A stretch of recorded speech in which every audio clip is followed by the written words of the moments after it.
Me 27 male, fiance 26 female, my father 52 male, my mother 50 female. Like many who've had something like this happen, I never thought something like this would happen to me, but here we are. I've never used Reddit, but I've seen stories from here on TikTok, so I thought I'd give this a shot for any advice you all could give me. From listening to some other stories, you all like backstory. I'll try and be as clear and precise as I can, but it's only been a week, so if I start to lose it during the telling of this, I'm sorry.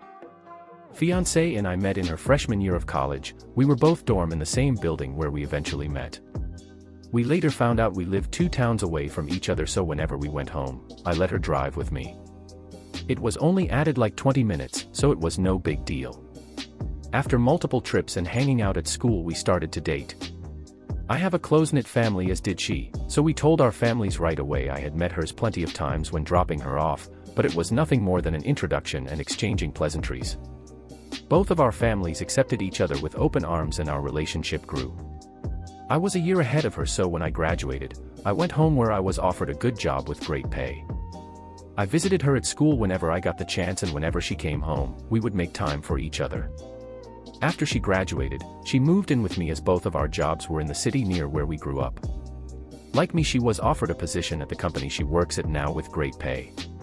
After living together for about 3 years, I proposed, and we have been planning our wedding since. Now on to the part you're all reading for. Looking back, there was plenty of things I overlooked that I just wrote off, thinking my father was just trying to welcome my ex into our family. Things like my father calling her all the time, and if I was around, they would just tell me they were talking about the upcoming family party or something along those lines. One time fiance was in the shower and her phone rang. I seen it was my dad, so I answered. When he realized it was me, he sounded both upset and surprised that I picked up. I then asked what's up. He responded that he wanted to talk to fiance about my mother's birthday that was in a week, and after a minute we ended the call. Even typing this out now, I feel like an idiot for not seeing it sooner. On the day I found out, it was like any other day. Fiance had Thursdays off, so she made breakfast for both of us. When I set out for work, she gave me a kiss and told me to have a great day. During my drive to work, I realized I had forgotten some paperwork I would need for a meeting I had at 3 p.m. I shrugged it off and told myself I would just go home at lunch to get it. Fiance texted me throughout the day talking about all the casual stuff a couple talks about, like what do you want for dinner? I did the laundry. Do you want me to hang it up for you? Blah blah blah. I didn't think it necessary to text her I was coming home for lunch, so when it came around, I just left work and went home. When I got home, I noticed a car that looked like my father's in our parking lot, but I didn't think anything of it and just parked and went into our building. When I opened the door, I was met with a scene out of a movie where a man comes home early and catches his spouse cheating. Such a cliche. There was a trail of clothes, both his and hers, leading to my bedroom, and the sound of faint moans echoed through my apartment. I stood at the door in utter shock. My brain was a mix of rage, sadness, and disgust, but if you were a fly on my wall, you would see what looked like a statue. I just couldn't move. When I finally snapped to, not knowing how much time had passed, I took out my phone to record. I picked up all the clothes that were on the floor and threw them into the hall of the building. After, I filmed the walk to my bedroom. The door was open. I stood in the doorway filming for about a minute, then flipped on the lights. They both jumped at the sudden light and looked at me, and to my utter shock, it was my father in the bed with her. After the initial stun, my father noticed I was recording and started to panic, trying to find anything to cover himself and telling me to stop recording. He found a towel and wrapped it around himself and started to walk toward me. I told him, if you don't want to get hurt, stop coming to me. He either didn't care or didn't hear me and reached for my phone. I hit him square on the jaw. His head bounced off the door and slumped to the ground. Fiance shrieked. I aimed the camera at fiance and said, concerned about your duck buddy, but nothing to say to your fiance.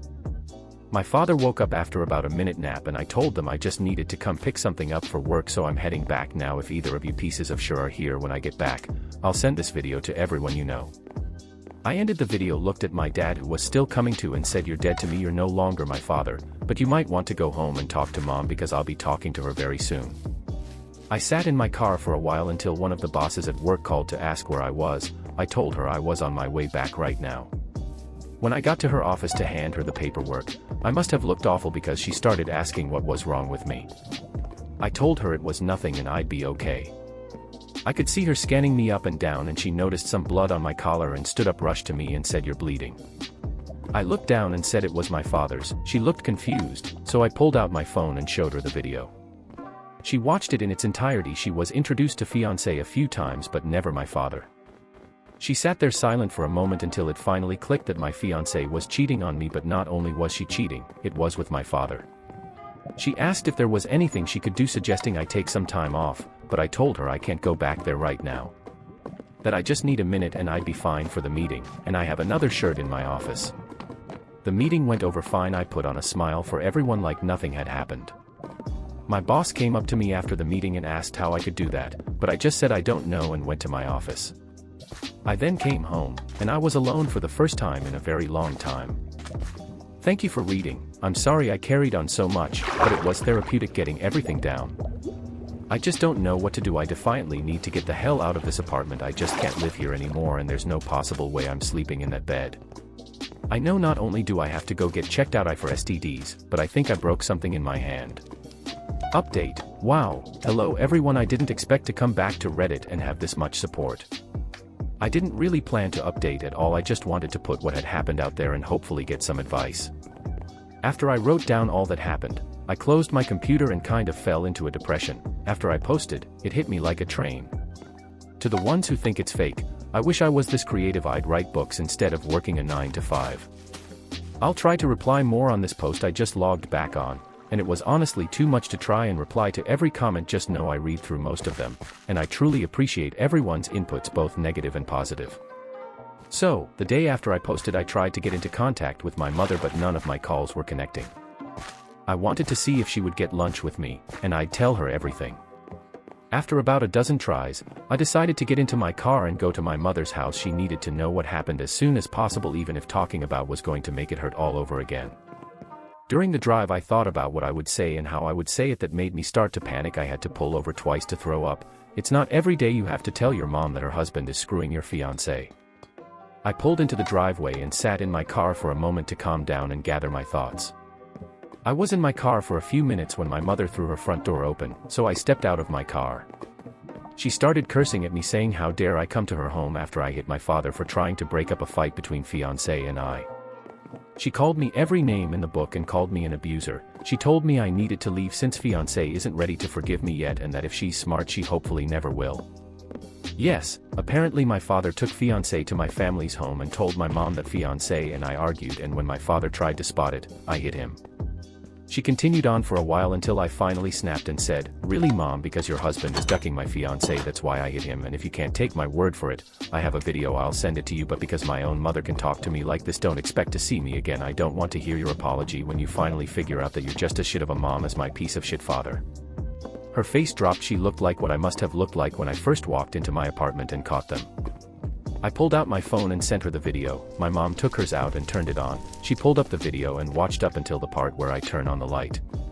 She then put her phone down. She looked up at me, but I turned and went into my car. I backed out of her driveway. I looked at her before I took off and she was in tears. My heart felt for her, but too much was said during that fight for me to pull back in and forgive her. When I got home, I started clearing everything out of my apartment that had to do with fiancé or my family. I boxed all of fiancé's things up and put them next to the front door. Legally this has been her place of residence, so I can't technically kick her out. Her name isn't on the lease. Also, she's the type of person who shies away from conflict, and if she returns other than to pick her things up, there will be plenty of conflict. Anything that had to do with my parents I boxed up and put into storage. Like I said in my first post, we were a very close family, but I've never had a problem cutting toxic people out of my life. I texted fiancé's parents and told them calling off the engagement and told them she's been cheating on me. I thanked them for everything they've done for me. Our relationship was still building, but they were kind and supportive of me, so this just added more hurt to the mix. I finished by asking if they would come pick up all of her belongings. I haven't gotten a response from them yet, but I'm hoping they come grab her things, so fiancé doesn't have a reason to come back here.